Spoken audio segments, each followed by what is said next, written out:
Hi friends, ಎಲ್ಲರೂ ಹೇಗಿದ್ದೀರಾ? ಶನಿವಾರ ಅಂದರೆ ಮಜಾ ದಿನ. ನಾನಂತೂ ಫುಲ್ ರಿಲ್ಯಾಕ್ಸ್ ಮಾಡಿದೆ.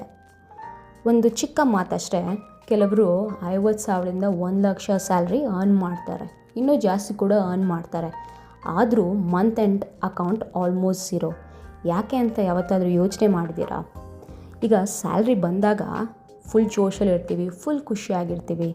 ಇವತ್ತು ಸೆಲೆಬ್ರೇಟ್ ಮಾಡೋಣ ಅಂತ ಆನ್ಲೈನ್ ಶಾಪಿಂಗ್ ಮಾಡ್ತೀವಿ, ಫುಡ್ ಡೆಲಿವರಿ, ಚಿಕ್ಕ ಚಿಕ್ಕ ಎಕ್ಸ್ಪೆನ್ಸಸ್ಸು ಮತ್ತು ಎಂದಿಗೂ ಮುಗಿದೇ ಇರೋ EMIಗಳು. ದುಡ್ಡಿದ್ದಾಗ ಇದೆಲ್ಲ ಪ್ರಾಬ್ಲಮ್ ಅಂತ ಅನಿಸೋದೇ ಇಲ್ಲ. ಬಟ್ ಮಂತ್ ಎಂಡ್ಗೆ ನೋಡಿದರೆ ದುಡ್ಡು ಎಲ್ಲೋಯ್ತು ಅಂತ ಗೊತ್ತೇ ಆಗಲ್ಲ. ಸೊ ಸೈಕಾಲಜಿನಲ್ಲಿ ಒಂದು ಕಾನ್ಸೆಪ್ಟ್ ಇದೆ, ಲೈಫ್ ಸ್ಟೈಲ್ ಇನ್ಫ್ಲೇಷನ್ ಅಂತ.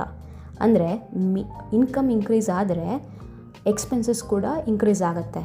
ಇದು ಕಂಪ್ಲೀಟ್ಲಿ ನ್ಯಾಚುರಲ್ಲು ಮತ್ತು ನಾರ್ಮಲ್ ಕೂಡ. ಬಟ್ ಬ್ರೈನ್ ಆಟೋಮ್ಯಾಟಿಕ್ಕಾಗಿ ನಾವು ಯಾವುದೇ ವಸ್ತು ನೋಡಿದ್ರೂ ನಾವು ಅಫೋರ್ಡ್ ಮಾಡ್ಬೋದು ಅಂತ ಯೋಚನೆ ಮಾಡೋಕ್ಕೆ ಶುರು ಮಾಡುತ್ತೆ. ಸೊ ಸ್ಯಾಲ್ರಿ ಇನ್ಕ್ರೀಸ್ ಆದರೂ ಸೇವಿಂಗ್ಸ್ ಮಾತ್ರ ಇನ್ಕ್ರೀಸ್ ಆಗಲ್ಲ. ಸೊ ಫೈನಾನ್ಷಿಯಲಿ ಸ್ಟ್ರಾಂಗ್ ಆಗಬೇಕಂದ್ರೆ ಇನ್ಕಮ್ ಇನ್ಕ್ರೀಸ್ ಮಾಡೋದು ಸಾಕಾಗಲ್ಲ. ಬದಲಾಗಿ ಎಕ್ಸ್ಪೆನ್ಸಸ್ನ ನಾವು ಹೆಂಗೆ ಕಂಟ್ರೋಲ್ ಮಾಡ್ತೀವಿ, ಎಲ್ಲಿ ಸೇವ್ ಮಾಡ್ತೀವಿ, ಹೇಗೆ ನಾವು ಇನ್ವೆಸ್ಟ್ ಮಾಡ್ತೀವಿ ಅನ್ನೋದು ಕೂಡ ಈಕ್ವಲಿ ಇಂಪಾರ್ಟೆಂಟು. ಇಂಥ ಸಿಂಪಲ್ ಟಾಕ್ಸ್ ಬೇಕಂದರೆ ಲೈಕ್ ಮಾಡಿ, ಸಬ್ಸ್ಕ್ರೈಬ್ ಮಾಡಿ ಮತ್ತು ಶೇರ್ ಮಾಡಿ. Thank you. ಬಾಯ್.